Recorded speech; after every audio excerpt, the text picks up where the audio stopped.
We'll start into our topic for today, as Jennifer was describing. So, sensing and understanding energy. And we are going to be, just sharing, first of all, just how you sensed if this is new to you. I know for me, when I started this energy healing journey, I realized it was almost 22 years ago when I started my first classes, because I'm a software engineer. I work with a different kind of energy.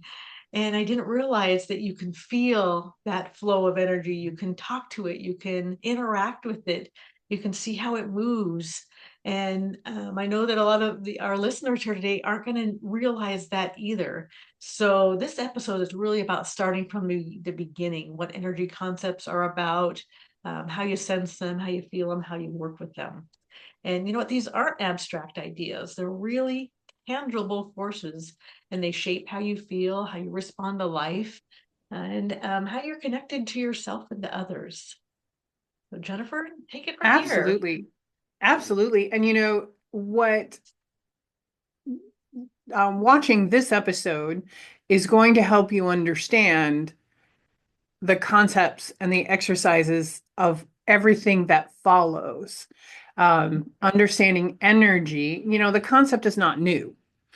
Maybe in the Western world it's new, but not necessarily in the Eastern world. And we're going to talk about energy in the context of your health and your well-being. And what it refers to is that non-physical life force that is believed to flow through and into and around the body, influencing our physical, mental, and emotional, spiritual beings and our mental states. So the concept is integral into the various traditional and alternative healing practices that both Susan and I employ on a daily basis with our clients.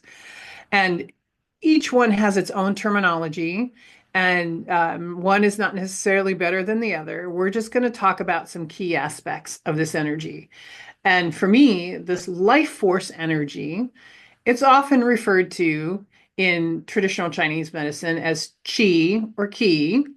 In Ayurvedic medicine, it's referred to as prana and yoga. And in ki, in Japanese practices like Reiki, because I'm a Reiki master and have been for a gazillion years. This energy is that vital life force that sustains all living beings, and it can be used and it can be manipulated to help us in our well-being. And what it is it's thought to flow through various pathways in our body called meridians. So I want you to think of a plant. And you're like, wait a minute, what's going on there? Why are we going to botany? And well, think about this is like the roots pull up the water that a plant needs to survive.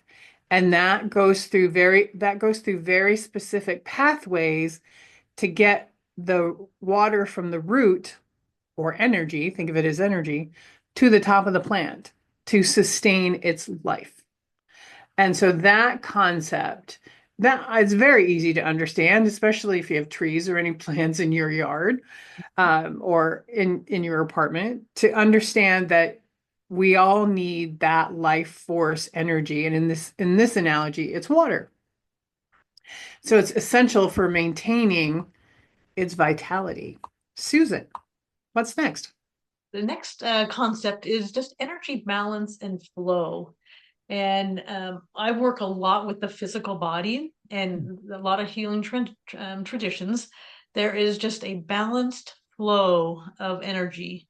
Yin yang, just the positive negative flow, just how things operate together to bring balance and harmony. And so when we think about that, there are blockages, imbalances, disruptions in the energy flow, and they can lead to physical, mental, and emotional issues. And so the healing practices like Jennifer and I provide, they aim to restore balance, to release those blockages, to enhance the flow. And as we'll show later, that the life force that Jennifer mentioned as well is palpable. It has a feeling and a sensation to it.